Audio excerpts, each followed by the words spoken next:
Thursday and time for another edition of Lycus 101. Can you attend my class? It is for your own good. I mean, a girl decides how far she's going to let you go in the first 5 minutes. You in my class? I am today. You did one very good thing. You lied. You made something up. Keep that part of your brain working, all right? We get those girls over here, your first instinct is going to be to open up, okay? Just tell the truth. Fight it. Just keep it interesting. Play up your novelty. You're a 16-year-old in a bar. Why? Oh, my father owns the bar. You got a month to live. You're an actor researching. I don't know, improvise. But this is a lot of information, okay? You're the keys to the kingdom here, Nick. Yeah, I know. How many boys your age get an opportunity like this? Huh? Yes. So, how often do you, like get somebody to go home with you? Every night. Bullshit. Just because you're not having sex, Nick, doesn't mean the rest of us are sitting around playing cribbage. What's cribbage? It's Lycus 101, the ongoing on-air adult education course that teaches men how to get more tail for less money. More importantly, we teach women how men think. I am your professor. This is my classroom. Class is in session. This is where we teach the tenets of Lycus 101. As you know, Lycus 101 students do not spend more than $40 on a date. We are proud to be called jerks and a-holes. Because any true 101 student knows it's the jerks and a-holes who get laid. It's the guys who send flowers and cards, the guys who come over with teddy bears. Those are the guys who don't get laid. The guys who get laid are the guys who don't return phone calls, don't answer the phone, promise to be somewhere at a certain time and then not show up. We all know this because we know that all of the single mothers out there say, your dad's a jerk. No one ever realizes that that's the jerk she wanted to procreate with. Not you, Poindexter. Lycus 101 students don't go on coffee dates or lunch dates because we know we're not going to get any sex out of that. We eat dinner before we go to dinner, a good hearty meal. That way when we get to dinner, we order just a green salad to save money. We want to have the most amount of sex for the least amount of money expended and the least amount of time wasted listening to some broad going blah, blah, blah, blah, blah, blah, blah, blah, blah, blah, blah, blah, blah. God, we hate that. Lycus 101 students are proud not to date single mothers. We just simply don't do it. We always use condoms, not to be socially responsible. Not because we worry about AIDS or HIV or STDs. We wear condoms so some bitch can't take our paychecks for the next 18 years. That's why we do it. We never let them talk us into taking them off. Come on, take that slimy thing off. Come on, I want to feel you. I want to feel you. Forget it. We say no to that. We don't babysit other men's children. We don't want any part of that stuff. Lycus 101 students do not spoon, do not cuddle, do not caress, do not hug. We do ya. We get up, we towel off Big Jim and the twins, and then we get the hell out of there so we can get home in time to watch Sports Center. That's what we do. We do not wake up with you and have you saying to us, where are we going to have breakfast? Oh, are we going to go to brunch? Lycus 101 students never hear those phrases. Lycus 101 students prefer to have sex at her place. We don't even want her knowing our address, lest she be a stalker or a weirdo or psycho bitch from hell. We all know that psycho bitches from hell are the best lays you'll get. The trick is to be anonymous, to not let her know where we live, do her, and get the hell out. We don't let her leave things at our house. No jewelry, no Tampax under the sink, no toothbrushes, no pantyhose in the shower, no. N-O, no. Because like a cat, she's trying to mark her territory in case some other broad comes in there for you to bang. Whose pantyhose are these? You don't ever want to hear that. So you keep that bitch out of your house. Keep the other bitches out of your house, too. If you possibly can. Lycus 101 students are not above lying to get what we want. We use the fake ATM receipts, or we use the ATM receipts with somebody else's bank balance to write our phone numbers on. We do that. We absolutely do. We're not above lying about being screenwriters or doctors or lawyers or whatever it takes to get laid. Like us 101 students don't go out with you on Friday, Saturday, or Sunday night. We go out with you on Monday, Tuesday, maybe Wednesday. And that's it. We save the weekend for absolute guaranteed lays, or we save the weekend for our buddies. But we do not waste a good Friday or Saturday on you. We have better things to do than to be going out with you, spending money on you, and then not getting laid. So we don't do it. Like us 101 students proudly will tell any lie necessary to get laid. Doesn't matter. We'll do it. Because women lie to us all the time. These are my real breasts. These are my real nails. Yes, I'm not wearing a Wonder Bra. I'm on the pill. Women tell us a million lies. A million lies. There's nothing wrong with telling her I'm a songwriter or a screenwriter or whatever. Oh, yeah, I had 20 top 10 hits. How does she check? Most women don't even know how to read a newspaper. They get a check up on you? Forget it. By the time they find out you're lying, you've already gotten what you want. Then you can just move on. This is essentially a correspondence course. My classroom is really anywhere you are. And so we get a lot of mail here. The professor has people who love him, hate him, have questions, and we answer those. Bree writes in and says, "Hi, Tom. When I was 17, I had a boyfriend who used a Hail Mary on me." Like us 101 students know what a Hail Mary is. "It was the best thing he ever did for our relationship. He saved himself, me, and a child from a life that would have been riddled with problems. Although I don't encourage people to use deceptive tactics to get what they want, this is one of those situations where it is merited. And I would personally encourage any man who doesn't want to be a father to use it on his chick. Hail Marys are one of the best topics on your show. If enough men use them, maybe women would stop using children as a tactic for snaring a man. My wish for the future of radio is a female radio talk show host who is all about getting women laid and teaching them how to handle finances on their own." Well, first of all, I've never seen a female radio talk show host who looked good enough to get laid by a man. It's highly unlikely you're going to see one. And women who know how to handle their finances are never that attractive. So you understand the deal, right? Our attractive women have no idea about finances. They have no idea how checking accounts work, credit card accounts. Hot chicks see the sign in the store that says 70% off, and they actually believe it's 70% off. They never think to themselves, 70% off what? Our usual unreasonably high prices. Look, honey, it's 70% off. Okay. Yeah. Bree writes in and says, "I have but one question. How do you know when to tell a married man to dump that bitch?" Or your other response to marital dysfunction, which is, quote, "If you make a commitment, do everything you can to make it work." Thanks, Bree. Well, we tell married men to dump that bitch all the time because the bottom line is the reason women act like bitches is because they think they have a monopoly. You know, in this country with divorce, the way it is, where women get half or more of everything you have, and then they get vagina money after you divorce them, and they get child support. They pretty much take a good percentage of everything you have. Women just start desexualizing. They stop giving oral sex. They chop their hair short. They start having sex with you once or twice a week if you're lucky. Then they act like they're doing you a favor to have sex with you. Then they start getting really lippy with you. You know what I'm saying? Really lippy. Because they figure they're going to take you downtown. And the other thing is that because they've got this contract, they're going to get all that money. Women act like bitches because they know that if you try to divorce them, they're going to take what you have. You have to let women know that the competition never ends. The competition goes on forever. And that if they act like bitches, there's plenty of fish in the sea. Some of it smells like tuna, but there are plenty of fish in the sea. You know what I mean? So dump that bitch when she is a bitch. Yeah, you give her one shot. You tell her, you know what? I have said this to an ex of mine. I said, if you want to keep this relationship together, stop being a bitch. How about you stop today? Stop being a bitch.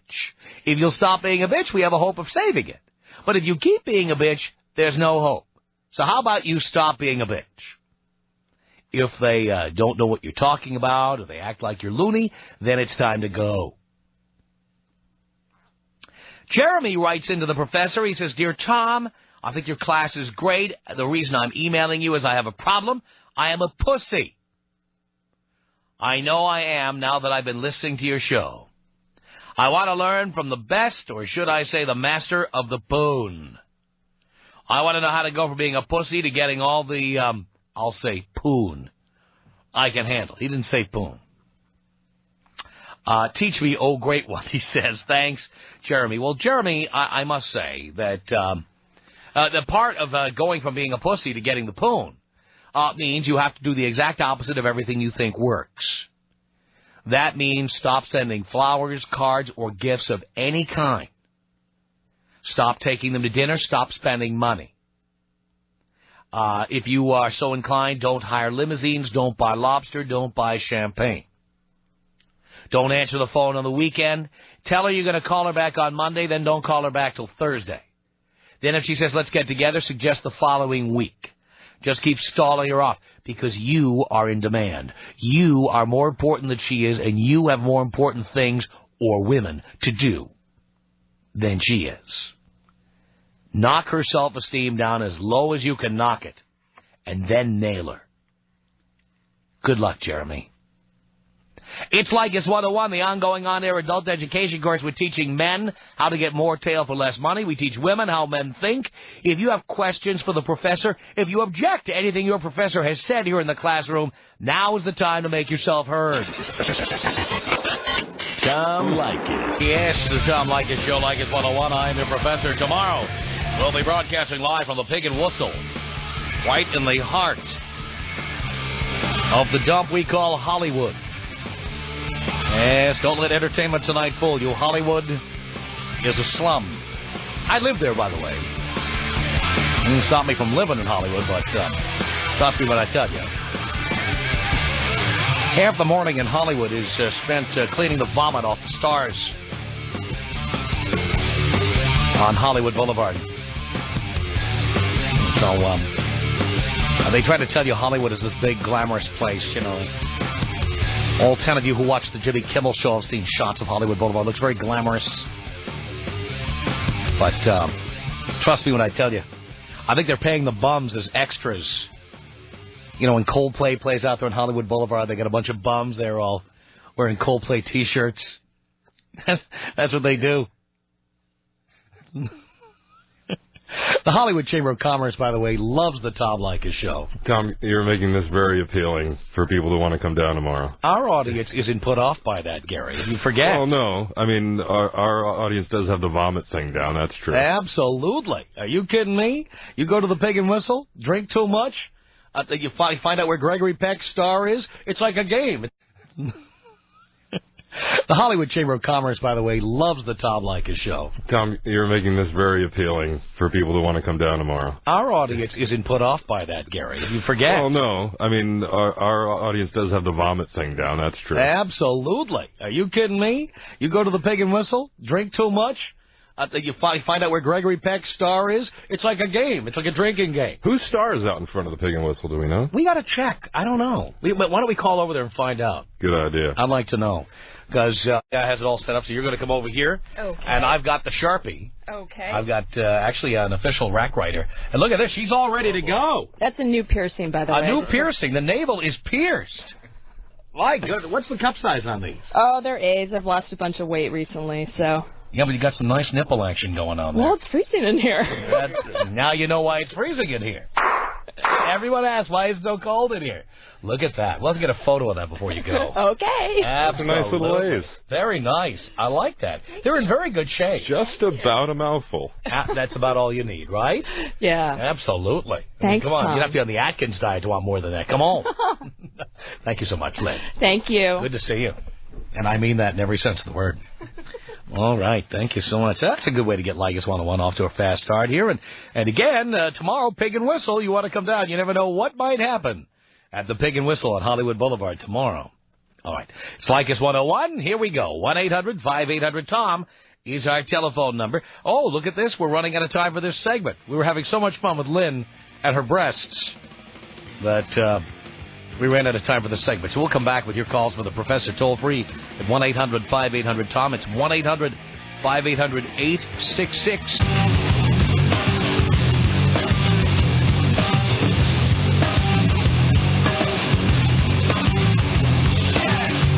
Like it's 101 and 1-800-5800-TOM. Let's get to our students here. I am your professor.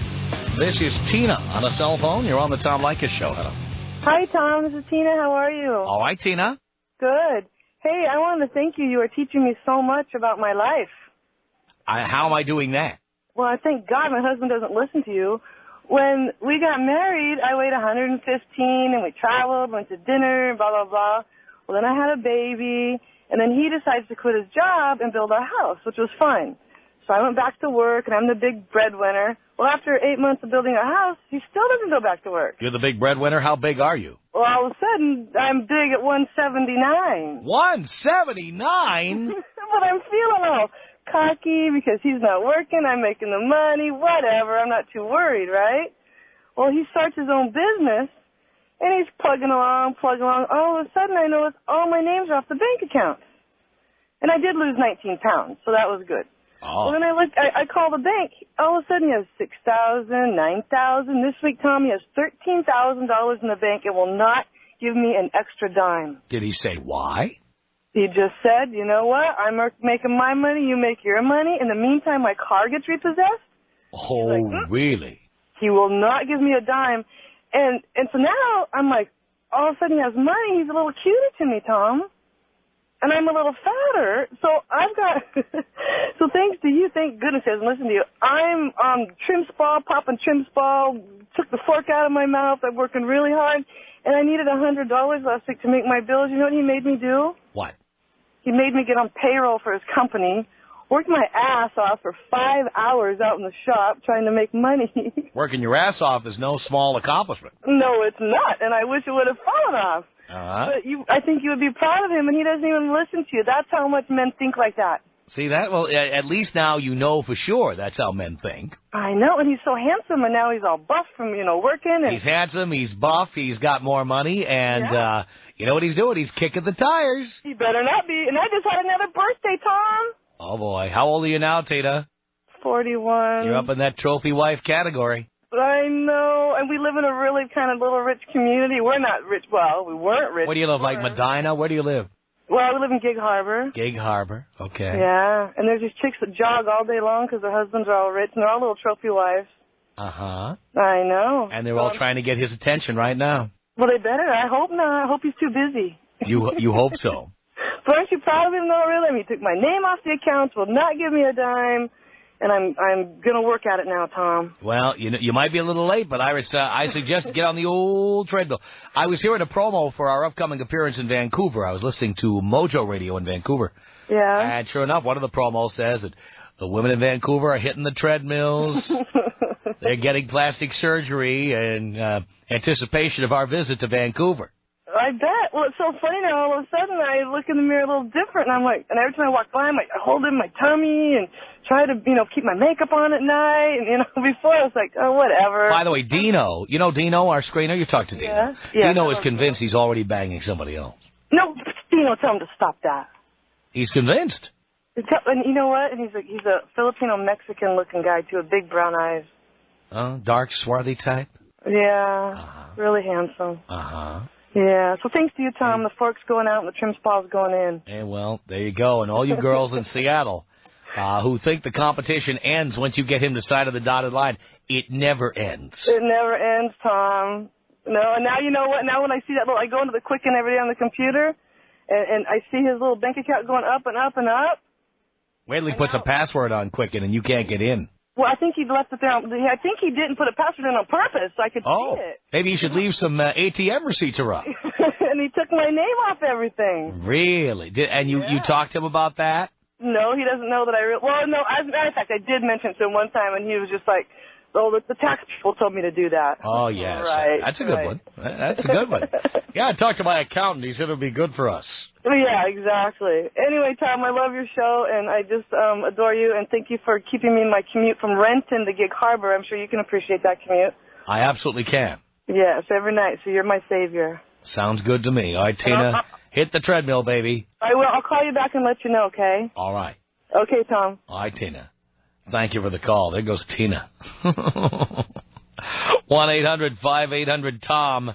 Easy, our telephone number. Matt on a cell phone. You're on Lycus 101 with the professor. Hello. Hello, Tom. Hello, Matt. How you doing? Do you care? Yes, I do. I'm doing great. Right on. Sounds good. Your girlfriend giving you anal? I'm not into anal. Oh, really? I never have been. Oh, okay. I don't know. To me, the only time I've ever done anal sex is when it's requested, and that's usually somebody who's probably abused as a kid or somebody who just likes pain a lot. I don't know. I'm not into it. But I have provided it upon request. Right on, right on. Yes. Hey, I just caught your show about 3-4 months ago. A friend of mine I work with listens to your show after work, and he's like, oh, you got to listen to this guy, Tom Leykis. So I work on a race car, and I'm driving out there, and they're replaying one of your shows, and you're talking about the 50 most powerful women. Yes. How butt ugly those girls were. Uh-huh. And after that, you had me hooked, and I've been listening to you. Well, before that, I went on like a 2-year dry spell without getting laid. Wow. And I listened to you. New Year's Eve, threw in some Brooke Burke, Jenna Jameson, and got my little Asian friend nice, hot, wet, and it's been off the hook ever since. Now, how did you accomplish that? What did you tell her? I didn't tell her anything. I just threw in the movie. We were on a chair together. The couch was filled with other people. We were on one of those lazy boy recliners. Uh-huh. And so she sits down right next to me on the armchair. And then the movie's going. Someone else put the movie in. We're watching it. And then she starts putting her hand on my leg. And after that, I knew I was in because we were all drunk, and it was just too easy. That's perfect. It was great, and I just want to thank you so much for that. Matt, I am here to help. It's Lycus 101. I am your professor. Lily, you're on Lycus 101. Hello. Hey, Tom. Thank you so much for taking my call. Sure. I need help. All right. I'm 27, and I am very, very happy being single. And I'd like to find some booty call, but I had to give up drinking last year, and it's really hard. I just started going out to clubs again, and I don't know if I just get nervous and act really aloof or what, but I'm just going crazy here. I haven't been laid since, like, last year. Because you've been off the booze or what?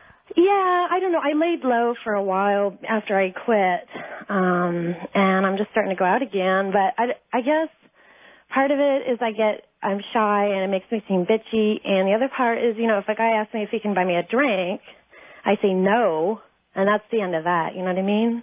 Well, I mean, when a guy buys you a drink, he's gonna have sex with you if you let him. That's why he's buying you a drink. Okay. That's the only reason a man buys you a drink. Now, he may not get what he wants, but that's what he wants. Uh-huh. I mean, that's the reason men buy you a drink. Did you know that? Yeah, I don't know. It's hard for me to do that whole thing without the social lubricant. You know what I mean? I understand. But at least you should know that if a man buys you a drink, he's just trying to get in your pants. Okay. So if you're not, if you're off the sauce and you can't drink, you can let the guy buy you a drink and you can just nurse it or hold it or have it next to you.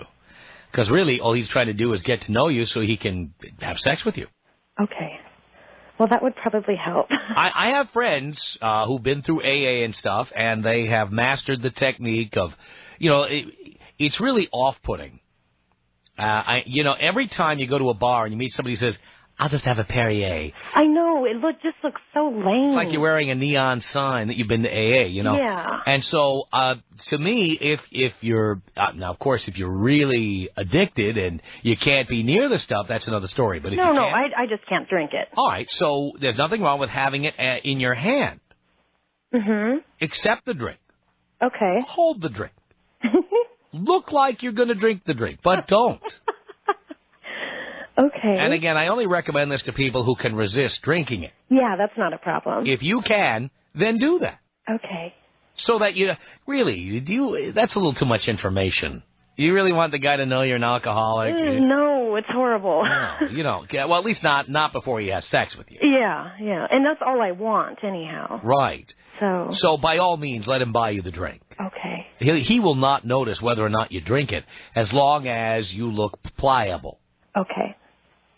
That's all you have to do. He'll do the rest, because believe me, he's buying you that drink for that one reason. Okay. All right. Are you hot? I'm very hot. What do you look like? Well, let's see. I'm really petite, except I have very large breasts and a round butt. Blonde, brown eyes, nice tan. Really? Mm-hmm. Seattle, you're Caucasian. Any kids? Oh, hell no. Had to check. I'm the only woman I know that doesn't have children. There we go. And everybody thinks something's wrong with me. Well, our crew is coming to town. If you want, just to prime the pump, I could dispatch somebody to come do you. Really? If you're that hot. I'm really picky, though. I mean, I like men that are very, very good looking. You got some really hot guys. And without drinking, I can't settle for less. You know what I mean? Yeah, I understand. I got some pretty hot guys here. Yeah? Send us a photo. Pardon? Send us a photo.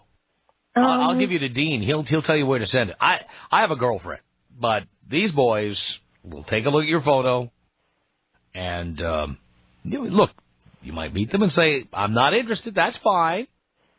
But if you are interested, they perform on demand. Really? Okay. Yeah. Oh, well, that sounds good.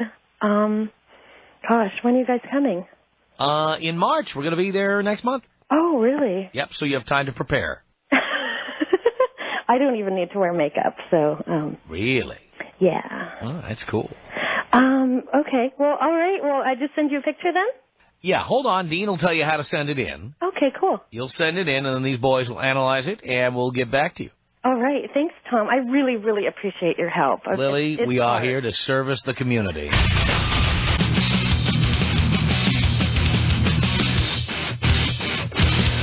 Oh, yeah. It's the Tom Leykis Show. At 1-800-5800-TOM. This is Chris on the Tom Leykis Show. I am your professor. Hello, Chris. Well, here's the deal.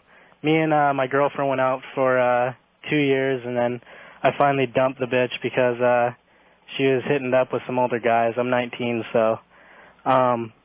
well, the thing is like, we've been broken up for about a month, and now she's saying she's not having her period. So I know the basics of the Hail Mary, but do I get back together with her, or what? Wait a minute. Let's first review a few facts here, Chris. How long have you been a student here? What's that? How long have you been a student of Leykis 101? About 2 months. 2 months? Yeah. So, in other words, you started tuning in after you broke up with this woman? Yep. Well, right around the time I broke up with her. I see. All right. I heard what you had to say, and I agreed, so it happened. So there's other guys who could be the father of this child? I'm not thinking so, but there could be. Well, you told me she's hooking up with older guys. What was she doing with them? I don't know, but there is a chance, but also there isn't. You know what I mean? Right. So you're probably right. There could be a chance, but at the same time, there couldn't be. Right. All right. You know the basics of the Hail Mary. You know what to do. Yeah. All right. Well. But my question is is there a chance that I could be paying child support, or? Yes. Of course. Yes, but here's the thing. Now, if she goes ahead and did she tell you she's having the baby? Well, she's anti-abortion, so. Right, okay. So, she's anti-abortion. Yeah. Well, a lot of them say that until you tell them you're ready to marry them, and then they change. Exactly. All right, so you never assume that they're telling the truth when they say that. But, all right. All right. So you take you do the Hail Mary. If that doesn't work, do not just pay child support. Demand a DNA test. Okay. When it happens. Make sure that it's mine. Make sure it's yours, and don't let any of her whining or sniveling stop you from doing it. Okay. In fact, if you know she was hooked up with guys, did you talk about that when you broke up with her? Well, I've been getting emails saying this is what happened here, and this is who I'm talking to now, just kind of a jealousy thing, but I'm actually using it to my advantage, knowing that, there could be another chance and I'm not the guy. Right. Okay. Well, then what you're going to do here is, obviously you're going to try the Hail Mary, and you're going to be as sweet as pie when you do it. You're only 19. Are you going to college? Yeah, I'm at the community college right now. Okay. But did you have a plan for a career of some kind? Of course. What is it? Business administration. Great. All right. So you're going to college. This isn't a good time right now. But clearly, you want to be with her. She is the one you want to be with. And what? She's the one you want to be with. No. No. You're going to tell her that. Oh, of course. Yeah. I get it. She is the one you want to be with. Okay. But you need to finish college and put a few bucks away so that you can put the down payment on the house and do it right and send the kid to private schools. You don't want to be having a kid now. You might have to drop out of school. It's going to change everything, and it's going to make your relationship more difficult. Exactly. So, let's hook up again. Let's get together, but come on. Let's do this when it makes sense, okay? Mm-hmm. That's what you got to do. Then, if she refuses to do it, and you cannot talk her into it, you tell her that go ahead and make sure you do it now, okay, as early as possible, to increase the chances of her having an abortion. You tell her that whenever she does have that kid, you're going to be demanding a DNA test. Okay. That you're not going to be the least bit involved until you see DNA evidence that you're the father of any child. And then if you're not the father, you may never hear from her again. The Tom Leykis Show.